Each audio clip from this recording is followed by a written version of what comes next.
Es un gusto saludarlos. Soy Paula Jiménez Correa y les doy la bienvenida a Así es Asia, el magazine quincenal de France 24 que aborda las múltiples realidades de este continente. Estos son nuestros titulares. En Indonesia, más de 270 fallecidos y 2.000 heridos es el saldo que deja un terremoto de magnitud 5.6 grados que sacudió el pasado 21 de noviembre la provincia de Java, la más poblada del país. Entre los muertos hay al menos un centenar de niños. Les contaremos por qué este sismo causó tanta devastación.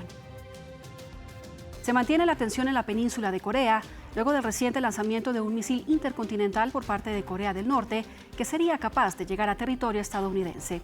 La comunidad internacional ha condenado una vez más estas acciones por parte del régimen de Kim Jong-un, de quien se teme ya esté listo para realizar su primera prueba nuclear desde 2017. Y vamos hasta Tailandia, que se convirtió en el primer país asiático en legalizar la marihuana, y aunque el gobierno quiere promover el uso médico del cannabis, aún no se ha aprobado en el Parlamento una ley que regule su uso recreativo, lo que deja un área gris legal que muchos se apresuran a aprovechar. Iniciamos nuestro recorrido por el continente asiático en Indonesia. Continúa la búsqueda de personas que quedaron sepultadas bajo los escombros por el terremoto de magnitud 5.6 del pasado 21 de noviembre. Un grado que no suele causar tantos estragos, aunque en este caso el sismo tenía 3 factores especiales: la zona en que se dio, la profundidad y la infraestructura de las casas. Alba Santana tiene los detalles. Miles de personas aterrorizadas, cientos de vidas perdidas y miles de casas destrozadas. Así dejó el terremoto de magnitud 5,6 en la escala Richter a Indonesia, con la provincia de Java Occidental, la más densamente poblada del país, como la más afectada. Y ahora la pregunta que muchos se repiten es, sin ser de tanta magnitud, ¿por qué causó tanta devastación este terremoto? Aunque el Servicio Geológico de Estados Unidos indica que no hay una magnitud a partir de la cual se produzcan daños, lo cierto es que los terremotos de este tamaño no suelen causarlos. Pero en el caso de Indonesia, una serie de factores lo hicieron especial.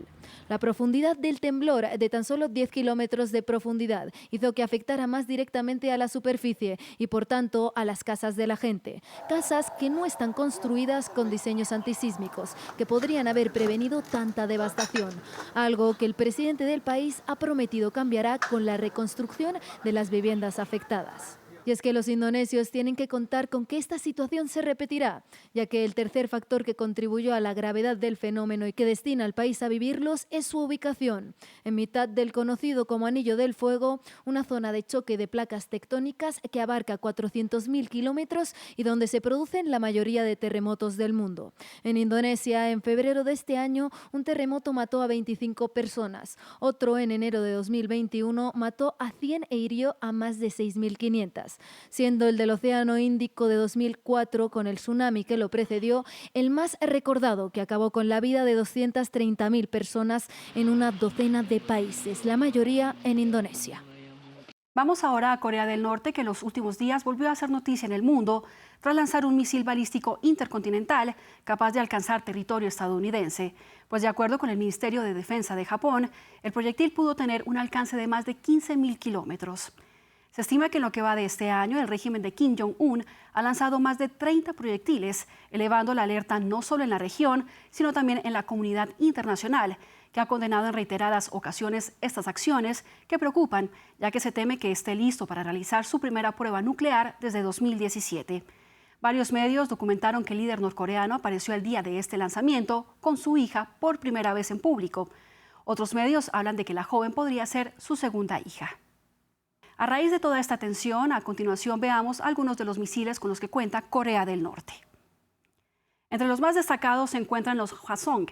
El primero es el Hwasong-12, un tipo de misil balístico de alcance intermedio que Pyongyang dio a conocer en 2017 y que tendría un alcance máximo estimado de 4.500 kilómetros.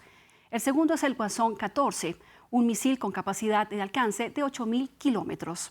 El tercero es el Hwasong-15, un misil que puede alcanzar los 13.000 kilómetros, lo que pone en su punto de mira el territorio continental de Estados Unidos.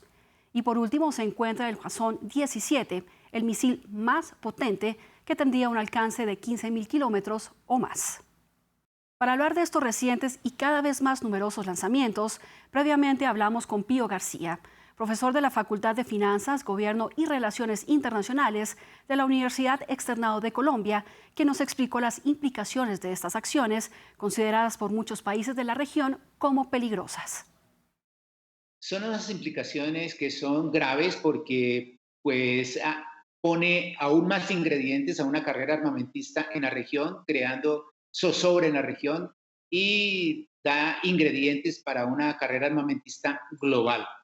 Pero no tiene la urgencia y no es una situación tan de emergencia como podría pensarse por el hecho de que estos misiles que está probando efectivamente son misiles de largo alcance, son misiles sofisticados, pero no tienen la letalidad, es decir, no son misiles que porten material nuclear, bombas nucleares, porque para llegar allá la tecnología de Corea del Norte todavía está rezagada.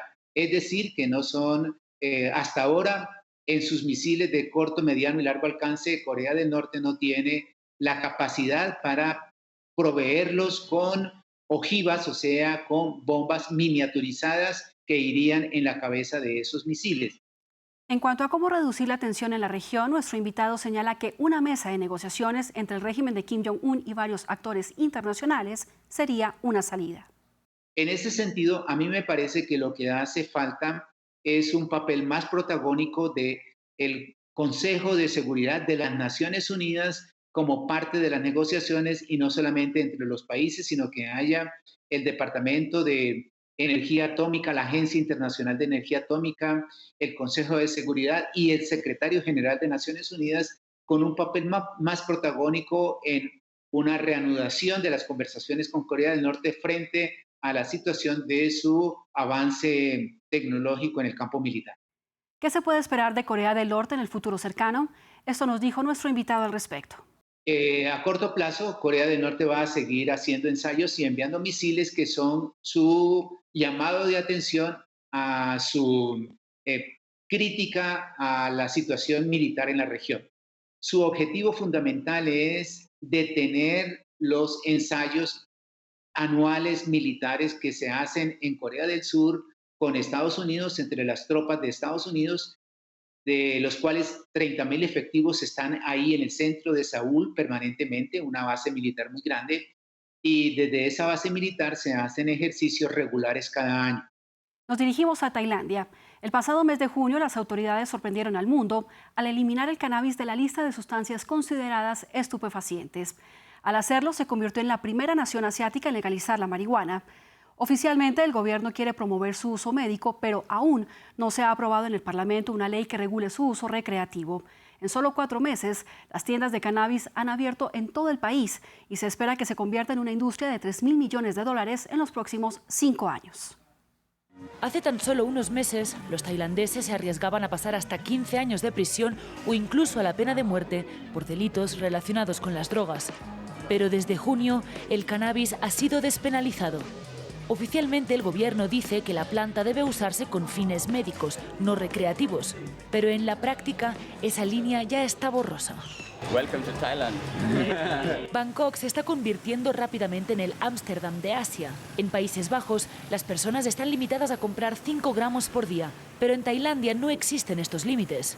El gobierno espera que su cambio de sentido ilumine una industria de $1.000 millones y ayude al turismo a recuperarse después de la pandemia de COVID-19.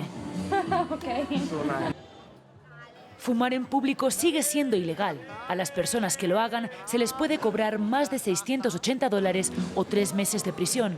1 gramo ahora cuesta poco más de $15. Es más caro que antes, pero la calidad ha mejorado, según los empleados de esta tienda, que dedican tiempo a educar a los consumidores. Entonces, una prueba de buena calidad tendría que ser tan clara como esta. Esto es lo que espero. Algún día llegará a Tailandia. Esto no podría ser más significativo para mí que esto suceda y finalmente pueda ejecutar mi propio negocio de cannabis. Acepto ese éxito. Esto es para ustedes, amigos fumadores. La ley tailandesa actualmente restringe el uso de cannabis a personas menores de 20 años, pero las tiendas rara vez verifican las identificaciones.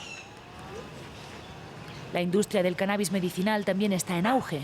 Ese es el enfoque de esta granja ubicada a 250 kilómetros a las afueras de Bangkok. Sunisa es una exfuncionaria de salud convertida en empresaria. Es experta en políticas de cannabis y THC, el químico psicoactivo que hace que los usuarios se droguen.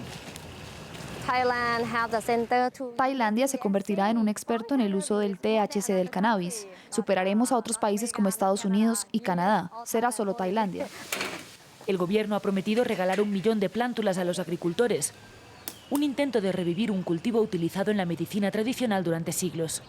En este hotel de lujo cerca del cultivo, Sunisa ha abierto una clínica de cannabis. Pacientes de diversas enfermedades que van desde el insomnio hasta el cáncer terminal esperan beneficiarse de los masajes y otros tratamientos con extractos de marihuana. En Tailandia no existen regulaciones cuando se trata de publicitar los beneficios del cannabis. Tampoco hay obligación de informar a los clientes sobre los riesgos potenciales asociados con su uso. 1.800 médicos han solicitado que se revoque la legalización. Les preocupan los riesgos bien documentados de adicción y los efectos negativos en los jóvenes. State in America, there are more regulation. Go to the shop and you say that in the cigarette there is a picture that shows that it's harmful if you smoke or something. But cannabis have no regulate like that. They promote only benefit of cannabis. I'm very worried. Muchos incluso han hablado de una alianza entre el Ministerio de Salud, que está detrás de la política, y la industria del cannabis. Bajo presión, el gobierno ahora está redactando regulaciones adicionales sobre el consumo de cannabis. Y para el cierre les dejo este dato. De acuerdo con previsiones del Fondo Monetario Internacional, India, China y Pakistán se encuentran entre los primeros 5 países que registrarán un mayor crecimiento a nivel del Producto Interno Bruto para el próximo año. Llegamos al final de esta edición de Así es Asia. Muchas gracias por acompañarnos y los invito a enviar sus comentarios a las redes sociales que aparecen en sus pantallas y a seguir toda la información en nuestra página web france24.com. Y no olviden nuestra cita quincenal.